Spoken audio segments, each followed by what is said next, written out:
вагонҳо шумо ки шуда кор мекунед? Альянс эвакуатор. аз ин пешам ба ҳамин корҳо машғул будед? Якум бор. ҳамин идеяи тасарруфи воситаи нақлиёт аз куҷо пайдо шуд шумо? Ҳамин як аввалам хеле фикрозат сарва кушодем.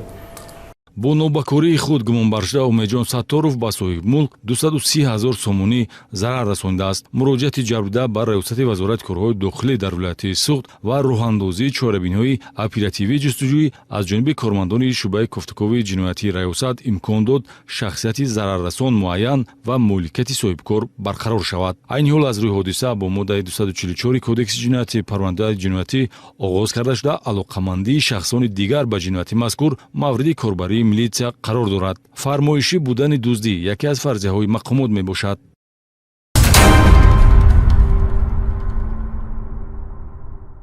давоми 6 моҳи аввали соли равон дар вилоят 155 ҳолати садамаи нақлиётӣ ба қайд гирифта шуда, дар натиҷа 98 нафар ба ҳалокат расидааст. маҳз дар ноҳияи Данғара аз оғози сол то ба имрӯз 27 садамаи роҳу нақлиёт рух дода, боиси ҳалокати 19 нафар гардида, инчунин 31 нафар ҷароҳатҳои гуногун бардоштанд. ҳайати кормандони шӯъбаи бозрасии давлатии автомобилии раёсати вазорати корҳои дохила дар вилояти Хатлон бо мақсади пешгирии чунин ҳодисаҳои нохуши нақлиётӣ ва ҳушдор сохтани ронандагон тибқи нақша чорабинии роҳбарият дар роҳҳои ҳудуди ноҳияи Данғара назоратро пурзур намуда муайян намуданд ки мутаассифона ҳанӯз ҳам қисмате аз ронандагон ба оддитарин қоидаҳои ҳаракат дар роҳ эътибор намедиҳанду ҷони худу атрофиёнро бо ин амалашон зери хатар мегузоранд. сабаби ҳалокати 19 нафар низ ҳамин аст. 19 нафаре ки аксарияташон ба сифати мусофир раҳсипор шудаву аз ояндаи дурахшони зиндагиашон умедвор буданд. дар як маврид бо назардошти бехатарии худу атрофиён ронандагонро лозим аст ҳангоми мусофирбарӣ ниҳоят эҳтиёткор бошанд. мутаассифона баъзан ҳолат саломатии ронанда ва вазъи техникии нақлиёташон мувофиқи талабот нест. илова бар ин бештари қоидаҳои ҳаракат дар роҳро бархе аз ронандагон ки аслан ҷавононанд сарфи назар намуда ҳатто муддатҳои тӯлонӣ тавассути телефон дар ҳоли ҳаракат бо дӯстонашон суҳбатороӣ мекунанд ки бо чунин амал мусофирбарӣ қатъиян манъ аст.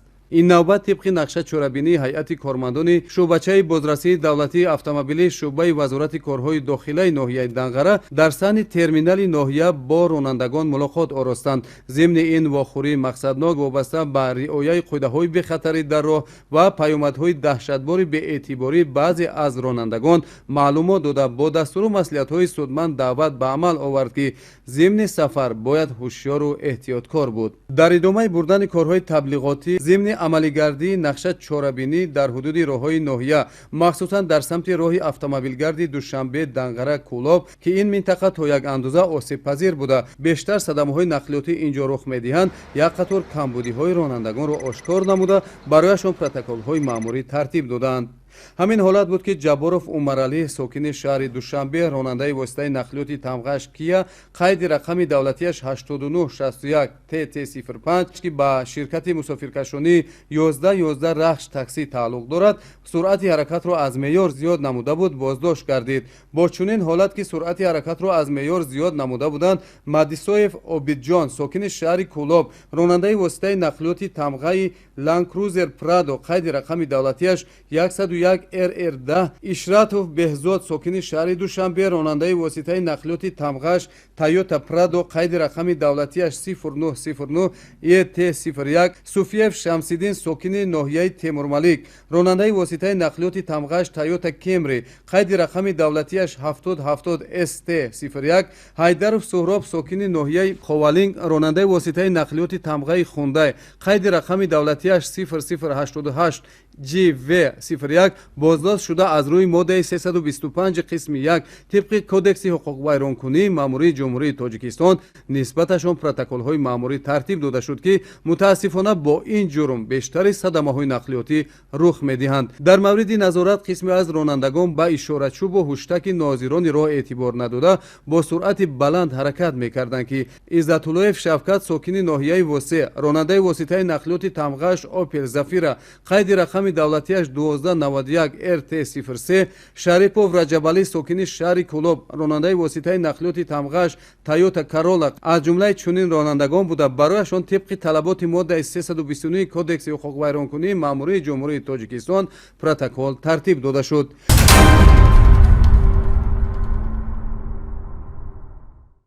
тамошобинони гиромӣ, дар ин қисмати барнома ҳамкоронамон аз хадамоти шиносномаву ба қайдгирии вазорати корҳои дохилӣ шуморо ба раванди амалишавии қарори ҳукумати ҷумҳурии Тоҷикистон дар бораи тартиб ва талаботи пайвастшавӣ ба шабакаи алоқаи барқӣ ва хизматрасониҳои вобаста ба он ва дар ин замина иваз намудани шиносномаҳои шаҳрвандӣ ба намунаи соли 2014 шинос менамоянд. чуноне ки шаҳрвандони ҷумҳурӣ огоҳ ҳастанд, тибқи талаботи қарори ҳукумати ҷумҳурии Тоҷикистон аз 3 апрели соли 2016 таҳти рақами 207-7 дар бораи тартиб ва талаботи пайвастшавӣ ба шабакаи алоқаи барқӣ ва хизматрасониҳои вобаста ба он аз оғози соли 2019 ба қайдгирии симкортҳои мобилӣ бо шиносномаи шаҳрвандии намунаи соли 2014 ба роҳ монда шудааст. баҳри амалигардонии қарори мазкур, кормандони масъули хадамотҳои шиносномавию ба қайдгирии шӯъбаҳои вазорати корҳои дохилӣ дар вилоятҳо ва шаҳру ноҳияҳои ҷумҳурӣ мунтазам фаъолият дошта барои қабули шаҳрвандон омода мебошанд. бинобар ин аз шаҳрвандони муҳтарам эҳтиромона хоҳиш карда мешавад ки муҳлати ниҳоӣ ба анҷомрасии қарори мазкурро интизор нашуда сари вақт барои иваз намудани шиносномаи шаҳрвандии намунаи соли 1996 ва шиносномаи шаҳрвандии намунаи соли 2014 ба хадамотҳои шиносномавию ба қайдгирии маҳалли зисти худ муроҷиат намоед.